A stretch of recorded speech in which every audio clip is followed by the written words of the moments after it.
નમસ્કાર, આપ જોઈ રહ્યા છો સ્પાર્ક ટુડે ન્યૂઝ. સુરતમાં સિઝનલ ફ્લૂના વધતા કેસને લઈને આરોગ્ય મંત્રીની ટકોર બાદ H1N1 ને લઈને તંત્ર સજ્જ થયું છે. H1N1 ને લઈ સુરત સિવિલ હોસ્પિટલમાં ખડા પગે કામગીરી ચાલી રહી છે. વેન્ટિલેટરથી લઈ તમામ દવાનો સ્ટોક કરી દેવામાં આવ્યો છે. સુરત સિવિલ હોસ્પિટલના 5 વોર્ડમાં અલગથી H1N1 માટેના બેડ બનાવવામાં આવ્યા છે. હાલમાં સિવિલમાં એક પણ દર્દી દાખલ નથી.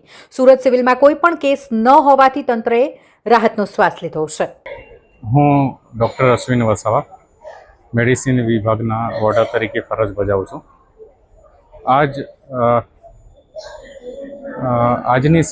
હવેની સિઝનમાં કે પોસ્ટ મોન્સૂન જે વાયરલ ફીવરના કેસોમાં જે વધારો થઈ રહ્યો છે એને અનુલક્ષીને રાજ્ય સરકાર તરફથી અને કેન્દ્ર સરકાર તરફથી મળેલી સૂચના અનુસાર દરેક વોર્ડમાં અમે એક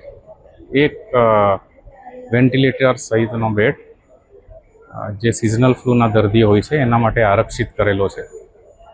અને એવા અમારી પાસે 5 વોર્ડ છે અને દરેક વોર્ડમાં એક બેડ આ રીતે અમે આરક્ષિત કરેલો છે. તેની પરિસ્થિતિ કેવી રીતની છે ને અત્યારની પરિસ્થિતિમાં આપણી પાસે દર્દી કોઈ દાખલ નથી? હાલ આપણી હોસ્પિટલ ખાતે નવી સિવિલ હોસ્પિટલ ખાતે કોઈ દર્દી દાખલ નથી.